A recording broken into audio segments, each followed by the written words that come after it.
नमस्ते बच्चों। मैं मनीषा गोखले आशीष हिंदी क्लासेस में आप सभी का स्वागत है।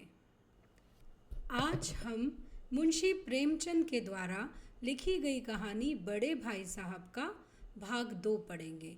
तो चलिए शुरू करते हैं। सालाना इम्तिहान हुआ। भाई साहब फेल हो गए। मैं पास हो गया और दर्जे में प्रथम आया। मेरे और उनके बीच में केवल 2 साल का अंतर रह गया। जी में आया भाई साहब को आड़े हाथों लूं। आपकी वह घोर तपस्या कहाँ गई? मुझे देखिए, मज़े से खेलता भी रहा और दर्जे में अव्वल भी हूँ। तो यहाँ पर लेखक बता रहे हैं कि जब उन दोनों की वार्षिक परीक्षा हुई, मतलब एनुअल एग्ज़ाम हुई, तो उसके रिज़ल्ट में जो बड़े भाई साहब थे वह तो फेल हो गए, लेकिन जो छोटा भाई था वह अपनी कक्षा में प्रथम आया। अब उसमें और उसके बड़े भाई में केवल 2 साल का अंतर रह गया। अब उसके मन में आया कि वह अपने बड़े भाई को आड़े हाथों लेना मतलब खरी खोटी सुनाना, मतलब सामने वाले की गलतियां उसे बताना। तो वो सोचने लगा कि अब मैं बड़े भाई से पूछता हूँ कि आपकी वो घोर तपस्या, मतलब आप इतनी ज़्यादा मेहनत हुई, उसका क्या हुआ, कहाँ गई वो, क्या यूज़ हुआ उसका? मुझे देखिए, मैंने तो इतनी मस्ती की, खेला कूदा और फिर भी दर्जे में अव्वल मतलब प्रथम आ गया, और आप तो फेल हो गए। अब ये सब वो सोच रहा था कि बड़े भाई से ये पूछे, लेकिन वह इतने दुखी और उदास थे कि मुझे उनसे दिली हमदर्दी हुई और उनके घाव पर नमक छिड़कने का विचार मुझे लज्जास्पद जान पड़ा। मतलब वो सोच रहा था कि भैया को चिढ़ाएगा, लेकिन जब उनको दुखी देखा, उदास देखा, तो उसके मन में भी उनके लिए संवेदना उत्पन्न हुई। उसे भी बहुत दुख हुआ, है ना, सिंपैथी हुई उसके मन में पैदा, और उसे ऐसा लगा कि इस तरह से कि घाव पर नमक छिड़कना, इस मुहावरे का अर्थ होता है दुखी व्यक्ति को दुखी करना। तो उसे लगा ये गलत काम होगा, ये एक शर्मनाक काम है और यह मुझे नहीं करना चाहिए। हाँ, अब मुझे अपने ऊपर कुछ अभिमान हुआ और आत्मसम्मान भी बढ़ा। भाई साहब का वह रोब मुझ पर ना रहा। आज़ादी से खेलकूद में शरीक होने लगा। दिल मजबूत था। अगर उन्होंने फिर मेरी फजीहत की तो साफ कह दूंगा। तो यहाँ पर लेखक बता रहे हैं कि क्लास में फर्स्ट आने के बाद उसका अभिमान मतलब घमंड बढ़ गया और आत्मसम्मान, सेल्फ रिस्पेक्ट भी बढ़ गई। पहले भैया जब देखो तब उसे डांट डपट देते थे, पर अब उसका आत्मसम्मान बढ़ गया। अब भाई का वह रोब मतलब डर, दबदबा अब मुझ पर नहीं रहा था। वह आज़ादी से खेलकूद में शरीक होने लगा। शरीक होना मतलब भाग लेना। जब उसकी मर्जी होती थी तब वो बाहर चला जाता था, खेलता कूदता था। अब उसे भाई साहब का डर नहीं रहा। उसने सोच लिया था कि अगर कभी भाई साहब उसे डांटेंगे, फजीहत करना मतलब डांटना, तो साफ कह देगा, आपने अपना खून जलाकर कौन सा तीर मार लिया? मैं तो खेलते कूदते दर्जे में अव्वल आ गया। तो वो पूछ लेगा कि आपने कौन सा बड़ा काम कर लिया इतनी मेहनत करके, है ना। तीर मारना मतलब बड़ा काम करना, है ना। तो चूंकि भैया तो फेल हो गए थे तो उन्होंने कोई बड़ा काम नहीं किया, तो वो इसलिए पूछ सकता था, मुझे देखो मैं इतना खेलता कूदता हूँ फिर भी कक्षा में प्रथम आ गया। जबान से यह हेकड़ी जताने का साहस न होने पर भी मेरे रंग ढंग से साफ जाहिर होता था कि भाई साहब का वह आतंक मुझ पर नहीं था। तो लेखक ने कभी भले ही ओरली अपने भाई से ऐसी बात ना की हो, लेकिन उसका जो बिहेवियर था, उसका जो रंग ढंग था, उसका जो तरीका था कि जब मर्जी है तब खेलने चले जाना, उससे यह क्लियर हो रहा था कि वह अब भाई साहब से डरता नहीं था। भाई साहब ने इसे भाप लिया। उनकी सहज बुद्धि बड़ी तीव्र थी, और एक दिन जब मैं भोर का सारा समय गुल्ली डंडे की भेंट करके ठीक भोजन के समय लौटा, तो भाई साहब ने मानो तलवार खींच ली और मुझ पर टूट पड़े। तो अब उसके जो बड़े भाई हैं उनकी जो कॉमन सेंस है वो बहुत अच्छा है, वो बहुत समझदार थे, इसलिए वो उन्होंने भाप लिया, मतलब उन्होंने ये समझ लिया कि उनका छोटा भाई बहुत घमंडी हो गया है।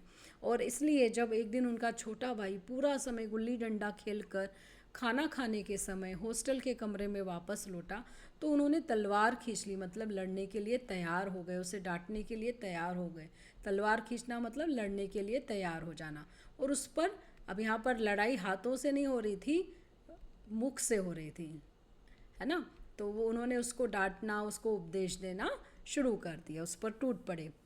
देखता हूँ इस साल पास हो गए हो और दर्जे में अव्वल आ गए तो तुम्हें दिमाग हो गया है, मगर भाईजान घमंड तो बड़े बड़े का नहीं रहा, तुम्हारी क्या हस्ती है। इतिहास में रावण का हाल तो पढ़ा ही होगा, उसके चरित्र से तुमने कौन सा उपदेश लिया, या यूं ही पढ़ गए। महज इम्तिहान पास कर लेना कोई चीज़ नहीं, असल चीज़ है बुद्धि का विकास। तो यहाँ पर बड़े भाई साहब ने उसको समझाना शुरू किया कि तुम एक क्लास क्या पास हो गए, उसमें नंबर 1 क्या आ गए, तुम्हारा दिमाग हो गया। दिमाग होना मतलब घमंड आ जाना। अब वो उससे समझा भी रहे हैं कि बड़े बड़े लोग जिन्होंने घमंड किया है तो उनके क्या हाल है, तो तुम कौन सी चीज़ होते हो, है ना। इतिहास में अगर तुमने रावण के बारे में पढ़ा होगा, उसका चरित्र देखा होगा, तो घमंड के कारण उसके क्या हाल हुए ये भी तुमने जाना होगा। उससे क्या उपदेश लिया, क्या सीख ली। केवल पढ़ाई का मतलब ये नहीं होता है कि रीड कर लो, लर्न कर लो, एग्ज़ाम में लिख दो और पास हो जाओ। एक्चुअल चीज़ यह है कि इससे आपका नॉलेज बढ़े, आपके व्यवहार में परिवर्तन आए। जो कुछ पढ़ो उसका अभिप्राय समझो। रावण भूमंडल का स्वामी था, ऐसे राजाओं को चक्रवर्ती कहते हैं। आजकल अंग्रेजों के राज्य का विस्तार बहुत बड़ा हुआ है, पर इन्हें चक्रवर्ती नहीं कह सकते। संसार में अनेक राष्ट्र अंग्रेजों का आधिपत्य स्वीकार नहीं करते, बिल्कुल स्वाधीन हैं। रावण चक्रवर्ती राजा था, संसार के सभी महीप उसे कर देते थे। बड़े बड़े देवता उसकी गुलामी करते थे, आग और पानी के देवता भी उसके दास थे। मगर उसका अंत क्या हुआ, घमंड ने उसका नाम निशान तक मिटा दिया। कोई उसे एक चुल्लू पानी देने वाला भी न बचा। आदमी और जो कुकर्म चाहे करे, पर अभिमान ना करे, इतराए नहीं। अभिमान किया और दीन दुनिया दोनों से गया। तो यहाँ पर उसके बड़े भाई लेखक को समझाते हैं कि जो भी तुम पढ़ते हो उसका मीनिंग, उसका अर्थ समझो, उससे क्या आपको सीख मिल रही है उसे जानो। रावण इस सारी दुनिया का, भूमंडल मतलब दुनिया, स्वामी मतलब राजा, रावण सारी दुनिया का राजा था। और इसलिए ऐसे राजाओं को जो सारी दुनिया पर राज करते हैं उन्हें कहते हैं चक्रवर्ती। वो यहाँ पर कंपैरिजन भी कर रहा है बड़ा भाई कि अंग्रेज़, आज जो अंग्रेज हमारे ऊपर शासन कर रहे हैं, लेकिन उनका भले ही राज्य बहुत बड़ा हो, बहुत फैला हुआ हो, पर वो चक्रवर्ती नहीं है। क्यों नहीं है? क्योंकि संसार में ऐसे और बहुत सारे देश हैं जो अंग्रेज़ों का आधिपत्य, आधिपत्य मतलब गुलामी, स्वीकार नहीं करते हैं, है ना।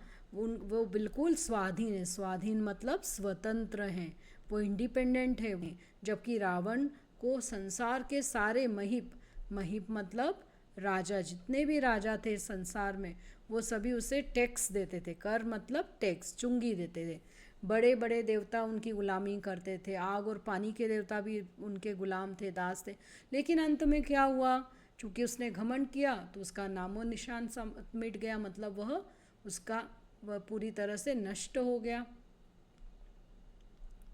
नष्ट होना, नामो निशान मिट जाना मतलब नष्ट होना, है ना। अंत समय में कोई उसका अपना नहीं रहा जो उसकी मदद कर सके।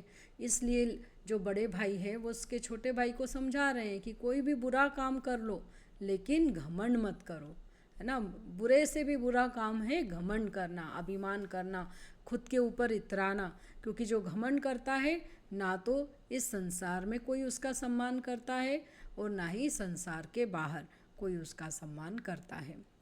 शैतान का हाल भी पड़ा होगा, उसे यह अभिमान हुआ था कि ईश्वर का उससे बढ़कर सच्चा भक्त कोई है ही नहीं। अंत में यह हुआ कि स्वर्ग से नरक में ढकेल दिया गया। शाही रूम ने भी एक बार अहंकार किया था, भीख मांग मांग कर मर गया। तुमने तो अभी केवल एक दर्जा पास किया है और अभी से तुम्हारा सिर फिर गया, तब तो तुम आगे पढ़ चुके। यह समझ लो कि तुम अपनी मेहनत से नहीं पास हुए, अंधेर के हाथ बटेर लग गई। मगर बटेर केवल एक बार हाथ लगती है, बार बार नहीं लगती। कभी कभी गुल्ली डंडे में भी आधा चोट निशाना पड़ जाता है। इससे कोई सफल खिलाड़ी नहीं हो जाता। सफल खिलाड़ी वह है जिसका कोई निशाना खाली न जाए। तो यहाँ पर जो बड़े भाई साहब हैं वो लेखक को और भी उदाहरण देते हैं, शैतान का उदाहरण देते हैं, जो समझता था कि उससे बड़ा भगवान का कोई भक्त ही नहीं है। अब ये जो घमंड था उसके कारण वो भगवान ने उसे स्वर्ग से नरक में ढकेल दिया, मतलब हेवन से हेल में उसे भेज दिया। ऐसा ही शाहरुम के साथ हुआ। वो भी बहुत अहंकार करता था, बहुत घमंड करता था, और आखिरी में वो इतना गरीब हो गया कि उसको लोगों से भीख मांगनी पड़ी, और ऐसे ही भीख मांगते मांगते हुए उसकी मृत्यु हुई। यहाँ लेखक का जो बड़ा भाई है वो बोले कि तुम केवल एक क्लास पास हो गए और तुम्हारा इतना सिर फिर गया, इतना घमंड आ गया तुम्हें, तब तो तुम्हारी हो गई पढ़ाई। तुम ये मेहनत से पास नहीं हुए हो, बाय चांस बाय लक तुम्हें सफलता मिली है। अंधे के हाथ बटेर लगना मतलब अयोग्य व्यक्ति को योग्य वस्तु मिलना। तुम उतने योग्य नहीं हो, पर फिर भी तुम्हें क्लास में तुम अव्वल आ गए हो, तो अपने आप को बहुत बड़ा खिलाड़ी मत समझो, है ना। ये जो एक बार तुम बाय चांस नंबर 1 आए हो, ज़रूरी नहीं कि हर बार तुम नंबर 1 आओ, है ना। जैसे कि गुल्ली डंडे के खेल में कभी कभी बहुत अच्छा निशाना लग जाता है, वो अंधा चोट निशाना है, बाय चांस बाय लक, है ना, उससे लगा हुआ निशाना होता है। इसका मतलब ये नहीं कि कोई बहुत बड़ा खिलाड़ी बन गया। सच्चा खिलाड़ी तो वही होता है जो हर निशाने में बहुत अच्छा खेले। मेरे मेरे फेल होने पर मत जाओ, मेरे दर्जे में आओगे तो दांतों पसीना आ जाएगा। जब अलजबरा और ज्योमेट्री के लोहे के चने चबाने पड़ेंगे और इंग्लिस्तान का इतिहास पढ़ना पड़ेगा। बादशाहों के नाम याद रखना आसान नहीं। 8 हेनरी हो गुजरे हैं। कौन सा कांड किस हेनरी के समय में हुआ, क्या यह याद कर लेना आसान समझते हो? हेनरी 7वें की जगह हेनरी 8वां लिखा और सब नंबर गायब, सफ़ा चट। सीपर भी ना मिलेगा, सीफर भी हो किस ख्याल में। दर्जनों तो जेम्स हुए हैं, दर्जनों विलियम, कोड़ियों चार्ल्स। दिमाग चक्कर खाने लगता है, आंधी रोग हो जाता है। इन अभागों को नाम भी ना जुड़ते थे। एक ही नाम के पीछे दोयम सोयम चारुम पंचुम लगाते चले गए। मुझसे पूछते तो 10 लाख नाम बता देता। तो यहाँ पर लेखक अपने छोटे भाई को समझा रहा है कि तुम मुझसे कंपेयर मत करो। तुम ये मत सोचो कि मैं फेल हो गया तो तुम बड़े महान हो गए हो। मेरी क्लास में आओगे तो तुम भी घबरा जाओगे। दांतों पसीना आना मतलब घबरा जाना, इतनी कठिन पढ़ाई है कि तुम भी घबरा जाओगे। जब अलजेब्रा और ज्योमेट्री के लोहे के चने चबाने होंगे, मतलब इतना कठिन काम करना पड़ेगा, बहुत कठिन काम है ये अलजेब्रा और ज्योमेट्री पढ़ना, है ना। और इंग्लिस्तान का इतिहास, ब्रिटिशर्स का इतिहास पढ़ना पड़ेगा। अब भारतीयों के लिए ब्रिटिशर्स का इतिहास पढ़ना तो कठिन होता है। वो बोल रहे हैं कि वहाँ के जो राजाओं के नाम हैं उन्हें याद रखना कितना कठिन काम है, क्योंकि एक ही नाम के 8-8 10-10 लोग हो गए हैं, जैसे Henry first, Henry second, Henry third. अब कौन सा कांड, कांड मतलब घटना, है ना, कौन सी घटना किसके समय हुई है ये याद रखना और ज़्यादा मुश्किल हो जाता है। अगर परीक्षा में हेनरी 7 की जगह हेनरी 8 लिख दिया तो बिल्कुल भी परीक्षा में नंबर नहीं मिलते हैं, सब कुछ गायब हो जाता है, सिर्फ शून्य मिलता है। किस ख्याल में हो? 12-12 तो जेम्स हुए हैं, 12-12 तो विलियम हुए हैं, हज़ारों चार्ल्स हुए हैं। इनके नाम याद रखने में चक्कर आने लगते हैं, आंधी रोग हो जाता है, घबराहट होती है। वो बोलते हैं कि इन बेचारे ब्रिटिशर्स को, इन बेचारे अंग्रेज़ों को, अभागे मतलब बेचारे, इन बेचारे लोगों को क्या नाम भी नहीं मिले इतने रखने के लिए, जो एक नाम के आगे फर्स्ट, सेकंड, थर्ड, फोर्थ ऐसा लिख दिया। अगर मुझसे पूछते, बड़े भाई साहब कह रहे हैं कि अगर कोई मुझसे मांगता तो मैं 10 लाख नाम बता देता। और ज्योमेट्री तो बस खुदा ही पना, अब ज की जगह अजब लिख दिया और सारे नंबर कट गए। कोई इन निर्दयी मुमतहिनों से नहीं पूछता कि आखिर अब ज और अजब में क्या फ़र्क है, और व्यर्थ की बातों के लिए क्यों छात्रों का खून करते हो। दाल भात रोटी खाई या भात दाल रोटी खाई, इसमें क्या रखा है। मगर इन परीक्षकों को क्या परवाह, वह तो वही देखते हैं जो पुस्तक में लिखा है। चाहते हैं कि बच्चे अक्षर अक्षर रट डाले और इसी रटन का नाम शिक्षा रख छोड़ा है। और आखिर इन बेसिर पैर की बातों के पढ़ने से फ़ायदा, इस रेखा पर वह लंब गिरा दो तो आधार लंब से दुगना होगा। पूछिए इससे प्रयोजन दुगना नहीं चौगुना हो जाए या आधा ही रहे मेरी बला से। लेकिन परीक्षा में पास होना है तो यह सब खुरापात याद करनी पड़ेगी। तो उसके बाद में जो बड़े भाई साहब है, ज्योमेट्री में उन्हें क्या परेशानी होती है वह अपने छोटे भाई को बताते हैं कि उसके लिए तो भगवान की शरण में ही जाना पड़ता है, ईश्वर ही रक्षा कर सकता है। वो बताते हैं कि अगर थोड़ी सी भी गलती हो जाए, किसी ट्राइंगल का नाम लिखते समय ABC जैसे हम लिखते हैं उसकी जगह CBA लिख दिया, अज ब की जगह अबज लिख दिया, तो बिल्कुल भी नंबर नहीं मिलते हैं। जो परीक्षक हैं, जो कॉपी चेक करने वाले निर्दयी हैं, निर्दयी मतलब उन्हें दया नहीं आती बच्चों के ऊपर, और वो ये नहीं समझते हैं कि अगर उल्टा भी लिख दिया तो फ़र्क क्या पड़ता है, तो वही ट्राइंगल, और वो बच्चों का खून करते रहते हैं, उनको परेशान करते रहते हैं और उनके सारे अंक काट देते हैं। उनको तो बस यही चाहिए कि जो बुक में लिखा है वो एज इट इज़ बच्चे रट लें, है ना, मगअप कर लें, और इसी रटंत विद्या का उन्होंने शिक्षा समझ लिया। वो बोल रहे हैं कि ये बेसिर पैर की बातों का, ये बेकार की बातों का क्या उपयोग है हमारी रियल लाइफ में, है ना। वो बोल रहे हैं कि लाइन से अगर हम एक लंब खींचते हैं तो जो नीचे की लाइन है वो दुगनी होगी या चौगुनी होगी, यह जानने से क्या होने वाला है। लेकिन परीक्षा में पास अगर होना है तो हमें यह सब कुछ याद करना पड़ता है। कह दिया समय की पाबंदी पर एक निबंध लिखो जो 4 पन्नों से कम ना हो। अब आप कॉपी सामने खोले, कलम हाथ में लिए उसके नाम को रोइए। कौन नहीं जानता कि समय की पाबंदी बहुत अच्छी बात है। इससे आदमी के जीवन में संयम आ जाता है, दूसरों का उस पर स्नेह होने लगता है और उसके कारोबार में उन्नति होती है। लेकिन इस जरा सी बात पर 4 पन्ने कैसे लिखें? जो बात एक वाक्य में कही जा सके उसे 4 पन्नों में लिखने की ज़रूरत, मैं तो इसे हिमाकत कहता हूँ। यह तो समय की किफ़ायत नहीं बल्कि उसका दुरुपयोग है कि व्यर्थ में किसी बात को ठोस दिया जाए। हम चाहते हैं आदमी को जो कुछ कहना हो चटपट कह दें और अपनी राह लें, मगर नहीं, आपको 4 पन्ने रंगने पड़ेंगे, चाहे जैसे लिखिए, और पन्ने भी पूरे फुल स्केप साइज़ के। यह छात्रों पर अत्याचार नहीं तो और क्या है। अनर्थ तो यह है कि कहा जाता है संक्षेप में लिखो, शॉर्ट में लिखो। समय की पाबंदी पर संक्षेप में एक निबंध लिखो जो 4 पन्नों से कम ना हो। ठीक, संक्षेप में तो 4 पन्ने हुए, नहीं शायद 100-200 पन्ने लिखवाते। तेज भी दौड़िए और धीरे धीरे भी। है उल्टी बात, है या नहीं? बालक भी इतनी सी बात समझ सकता है, लेकिन इन अध्यापकों को इतनी तमीज़ भी नहीं। उस पर दावा है कि हम अध्यापक हैं। मेरे दर्जे में आओगे लाला तो ये सारे पापड़ बेलने पड़ेंगे और तब आटे दाल का भाव मालूम होगा। इस दर्जे में अव्वल आ गए हो तो ज़मीन पर पाँव नहीं रखते, इसलिए मेरा कहना मानिए। लाख फेल हो गया हूँ लेकिन तुमसे बड़ा हूँ। संसार का मुझे तुमसे कहीं ज़्यादा अनुभव है। जो कुछ कहता हूँ उसे गिरह बांधिए, नहीं तो पछताइएगा। तो यहाँ पर लेखक एक और एग्जाम्पल दे रहा है कि उसकी क्लास में बड़े बड़े निबंध लिखने को दिए जाते हैं, 4 पेजेस के लिखने रहते हैं। अब उस निबंध के जो विषय रहते हैं वो इतने कठिन रहते हैं कि उस पर व्यक्ति क्या लिखेगा। जैसे समय की पाबंदी, ये लिखने की बात नहीं है बल्कि ये जीवन में अपनाने की बात है। अगर आप संयमित रहेंगे, समय के पाबंद रहेंगे, तो सच में आपका बहुत उन्नति होगी।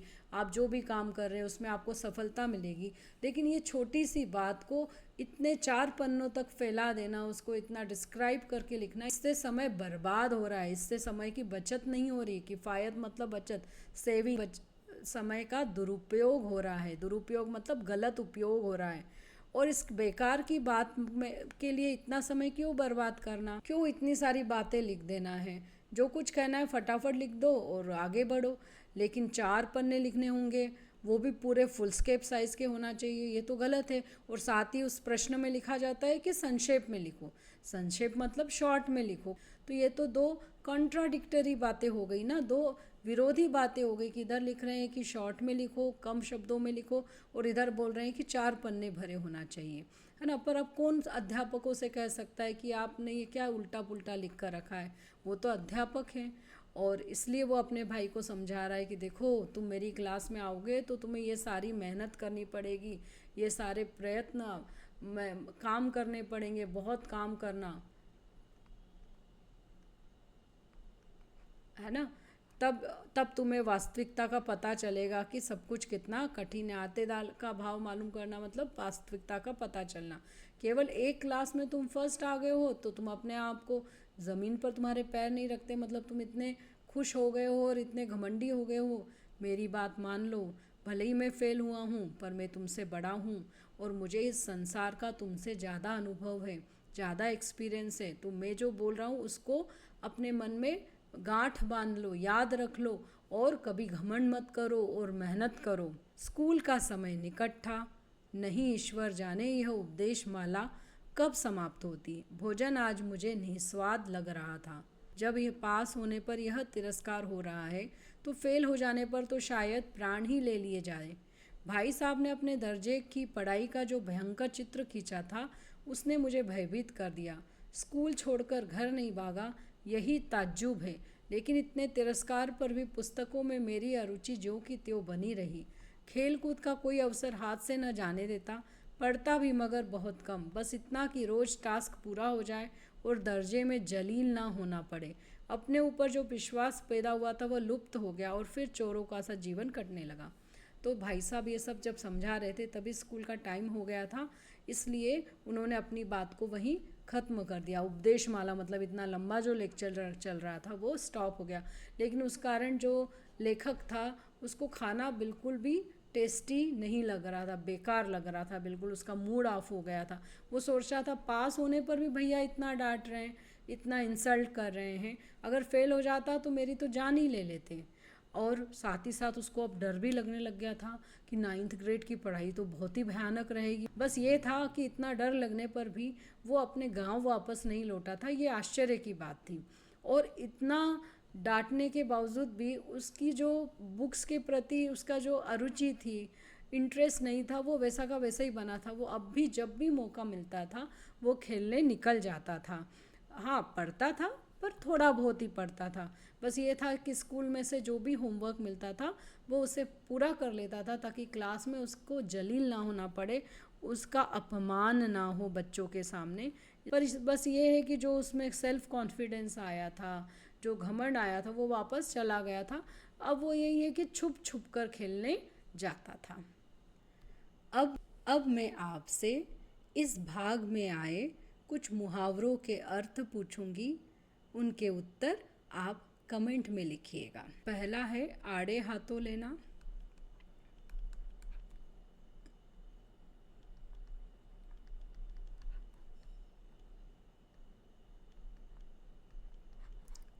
दूसरा है घाव पर नमक छिड़कना।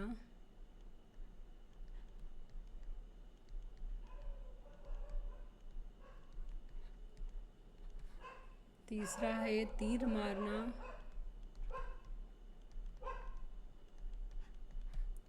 चौथा पापड़ बेलना।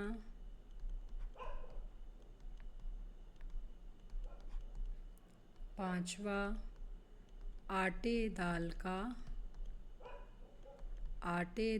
का भाव मालूम होना।